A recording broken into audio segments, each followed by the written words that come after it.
In physical science, it seems like we keep coming back to one topic, one theme that's extremely important to understand, the theme of atoms. This lesson is going to study another part of atoms that we haven't really looked a whole lot at yet.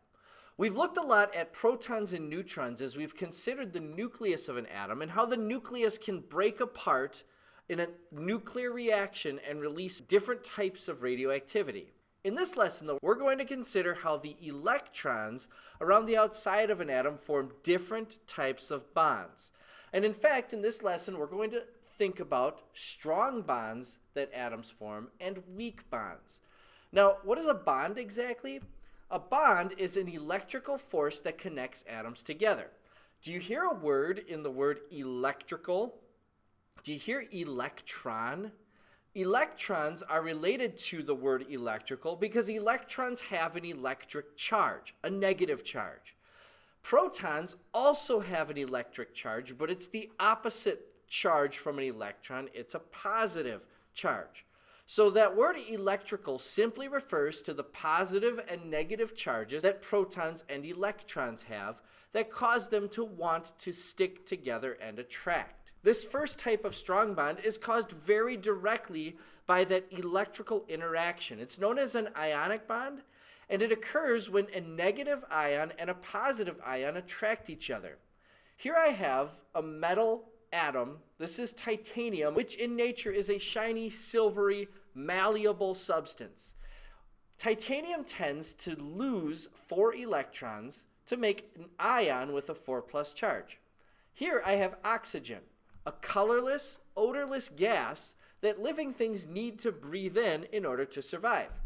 Oxygen tends to gain a couple of electrons and form a 2- ion. Now what happens when a 2- ion and a 4+ ion come close to each other? Well, the 4+ ion pulls very strongly on the 2- ion, and the 2- ion pulls a little less strongly back on the 4+ ion, and they connect to each other because they're pulling together. They actually end up connecting in a repeating pattern known as a crystal. Ionic substances make crystals. They are oftentimes very dull and brittle. Now, isn't that kind of interesting that we took a shiny metallic substance and a colorless gas and we combined them together to make something that's completely different than either of the original two substances? We'll come back to that thought in just a second. Covalent bonds are another type of strong bond. We've looked at these kinds of bonds before. This is one of the ways that atoms try to get 8 electrons, a stable number, in their outer shell. Remember though, some atoms are so small they can only handle 2 electrons in their outer shell. Here I have 4 atoms. One is oxygen, another carbon, and then I have 2 tiny hydrogen atoms. Remember, hydrogen only wants 2 electrons in its outer shell to be stable. Now, how are these atoms going to get their full outer shell? Well, if I move the hydrogens here, and I take the carbon and attach it to the hydrogens, notice that if hydrogen shares electrons with carbon, the hydrogens can each have 2 electrons in their outer shell, like they want. Carbon, however, wants 8 electrons in its outer shell, and it only has 6. How is it going to get those other 2? Well, it could share another pair of electrons with oxygen. With both of those shared pairs in between, oxygen now has 8 electrons in its outer shell. Carbon has 8 electrons in its outer shell, and each hydrogen has 2. This is a stable substance. Now again, oxygen, colorless, odorless gas. Carbon usually makes a black, powdery soot. And then hydrogen usually bonds with other hydrogen atoms to make an extremely explosive gas. But when these substances combine together in this way, they completely change their properties. This molecule is part of the substance formaldehyde, which is a liquid at room temperature that easily evaporates to a gas, and it's usually used for embalming and preserving tissues. So do you see how with ionic and covalent bonds, the bonds were so strong that they actually changed the type of substance from one type to another? That's why these 2 types of bonds have a special name. They're called chemical bonds. They change substances from one type to an entirely different type. They make the world around us very interesting too. If it weren't for chemical bonds, there would only be about 100 different types of substances in the entire world because that's the number of squares on the periodic table of elements. However, because elements can combine in unique and different ways that completely change their properties to different substances, God has given us a universe with a lot of variety because atoms can combine together in different ways that change their properties. Then the last type of strong bond is a metallic bond. It is not a chemical bond, but what a metallic bond does is it holds the atoms of metals together because there's a sea of electrons with negative charges pulling on the positively charged atomic cores, tugging them tightly together to make metallic crystalline shapes. All right, these are the three types of strong bonds. What about the types of weak bonds? Well, the first type of weak bond is known as a dipole-dipole bond. If you break that word down, there are two, that's what the di means, and then poles refer to opposites. There's opposite sides on either side of the molecule. Here's an example of what a dipole might look like.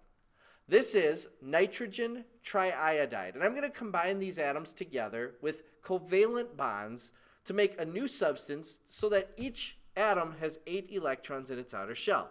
But this bond that I just made right now is not a dipole-dipole bond. This is just covalent bonds strongly holding nitrogen triiodide, a really explosive substance, together. Now, what does this molecule actually look like? It doesn't actually look like this. It looks more like this in real life. And here are the electrons that are on top of nitrogen. There's just 2 of them. That's kind of a small amount. Here are the electrons on the bottom of iodine. Whoa! Look at all of those extra electrons. Here's what's going to happen. Because there's not very many electrons on the top, there's going to be a partial positive charge up there because it's not really all that negative when there's this huge number of negative charges on the bottom. These symbols just show you where there's a negative dipole on the bottom and a positive dipole on the top. And what's going to happen with these dipoles? Well, the negatives are going to attract other positives, and the positives are going to attract other negatives, and it's going to make a network of molecules that are stuck together as a solid. Another weak bond is a type of dipole-dipole bond known as a hydrogen bond.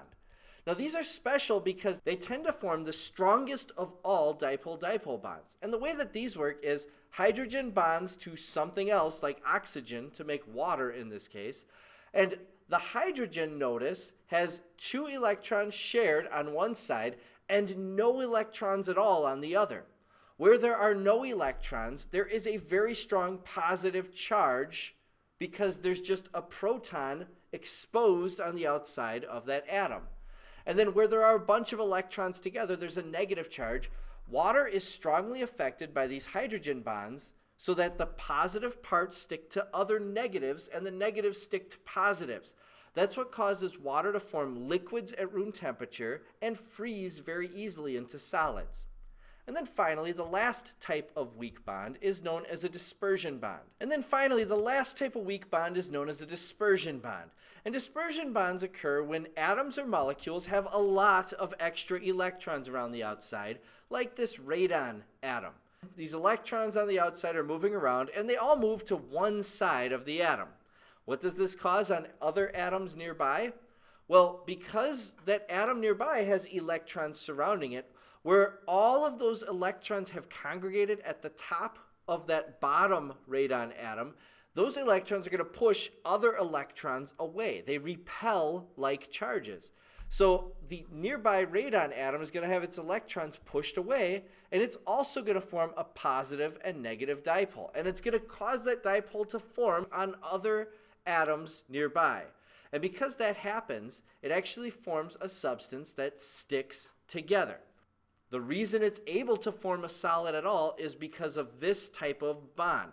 Now, dispersion bonds, where these electrons just randomly move to one side and induce that charge on other atoms nearby, dispersion bonds are the weakest of all types of bonds. And usually by adding just a little bit of heat, you can break the dispersion bonds and let the atoms slide past one another or move around freely once again. All right, those are the different types of bonds. Now you understand that bonds are formed by the electrons of atoms, that there are weak bonds and there are strong bonds, and that some bonds are so strong that they actually cause atoms to change their properties altogether and form different substances.